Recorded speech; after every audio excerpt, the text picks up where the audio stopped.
Encounter news, अब लेंगे हर खबर की खबर। मध्य प्रदेश में सरकारी विभागों के कामकाज और रजिस्ट्रियों के पीछे चल रहे कथित कमीशन तंत्र को लेकर बड़ा खुलासा हुआ है।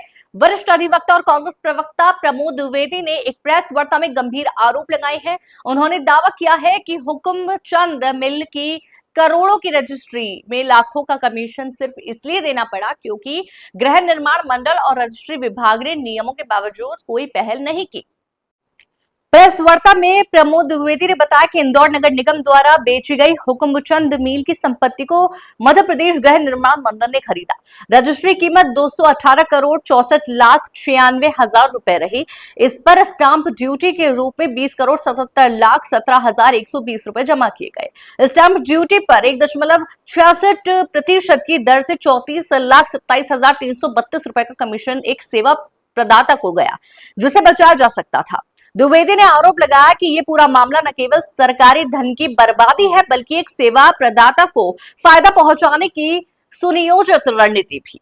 उन्होंने ये भी कहा कि गृह निर्माण मंडल का खुद का विभाग दस्तावेज तैयार करता है, पंजीयन कार्यालय से सीधा संबंध रखता है, फिर भी एक चिन्हित सेवा प्रदाता को बीच में क्यों लाया गया। प्रमोद द्विवेदी का कहना है कि गृह निर्माण मंडल, आईजीए, नगर निगम, कलेक्टर कार्यालय, वित्त निगम सहित अन्य विभागों में भी एक ही सेवा प्रदाता को बार बार प्राथमिकता दी जाती है, जिससे कमीशन सिंडिकेट का शक पैदा होता है। उन्होंने ये सवाल भी उठाया कि जब राज्य सरकार खुद ऑनलाइन रजिस्ट्री की सुविधा की बात करती है और गृह निर्माण मंडल लाखों लीज डीड खुद तैयार कर चुका है, तो इस एक रजिस्ट्री में सरकारी खजाने से लाखों की बर्बादी क्यों। इंदौर से एनकाउंटर न्यूज की रिपोर्ट। को पता ही थे स्मार्ट सिटी निर्माण कार्य घोटाला, मेरी बात की पुष्टि, मेरे आरोपी की पुष्टि स्वयं महापौर जो एक संवैधानिक पद पर बैठे हैं, अपर महाधिवक्ता रहे, विधि के जानकार हैं, वकील रहे, उन्होंने पुष्टि की स्मार्ट सिटी में घोटाला हुआ है निर्माण कार्यों में। चाहे नेहरू पार्क का मामला हो, गांधी हाल का मामला हो, राजबाड़े का मामला हो, गोपाल मंदिर के पुनर्निर्माण का मामला हो, बड़ा गणपति सुभाष प्रतिमा का मामला हो, राजेंद्र राठौड़ ने खुद ने भी किया है। ये प्रधानमंत्री को चिट्ठी लिख रहे हैं, अरे भ्रष्टाचार किया है जिन्होंने, सीधे सीधे लोकायुक्त में आओ। जिस तरीके से अपराध को देख करके अपराध को छिपाना अपराध है, उसी प्रकार से संवैधानिक पद पर रहते हुए भ्रष्टाचार को देखते हुए और आप कह रहे हैं कि हम चिट्ठी लिख रहे हैं, सीधे कार्रवाई करना थी। तो स्मार्ट सिटी के मामले में लोकायुक्त को शिकायत है। दूसरा मामला हुकुमचंद मिल का मामला, मैंने घोटाला उजागर किया कि रजिस्ट्री एक सरकारी विभाग को कर रहा है। स्टाम्प ड्यूटी माफ होने का कायदा और कानून है, आपके पास वकीलों की बड़ी फौज है, आप विज्ञापन देते हैं कि चाहे जो रजिस्ट्री करा सकता है, घर बैठे रजिस्ट्री करा सकता है। तो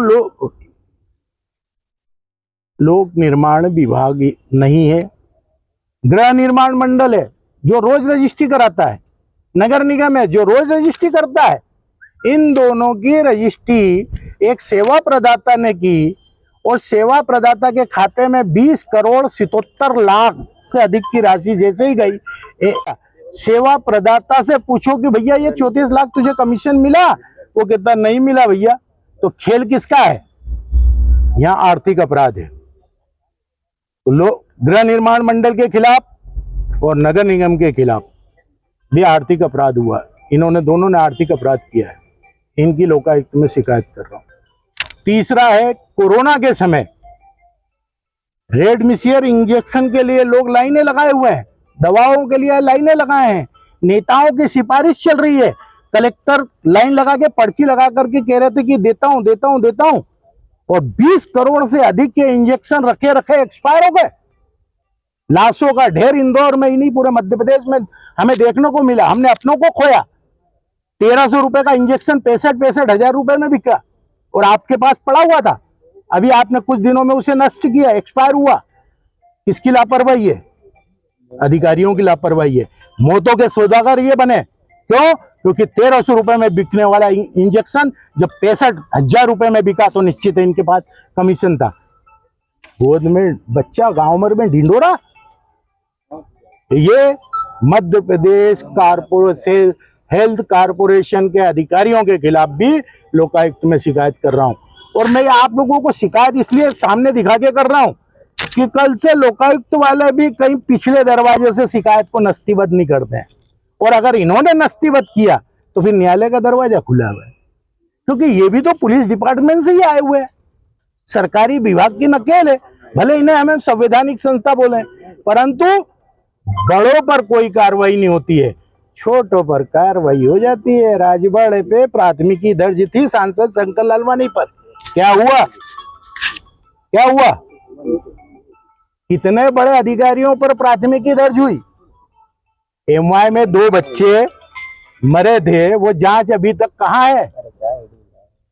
ये सारी की सारी चीजें आप लोगों के सामने इसलिए कर रहा हूं कि कल से ये अगर इस शिकायत को रद्दी की टोकरी में ले जा करके बैठ गए तो रद्दी की टोकरी से कागज दफन नहीं होते, आदमी की हड्डियां दफन हो जाती हैं, आदमी मर जाता है, लेकिन कागज कभी नहीं मरते। और मैं ये कागजों को मरने नहीं दूंगा, क्योंकि मैं वकील हूं। एनकाउंटर न्यूज, अब लेंगे हर खबर की खबर।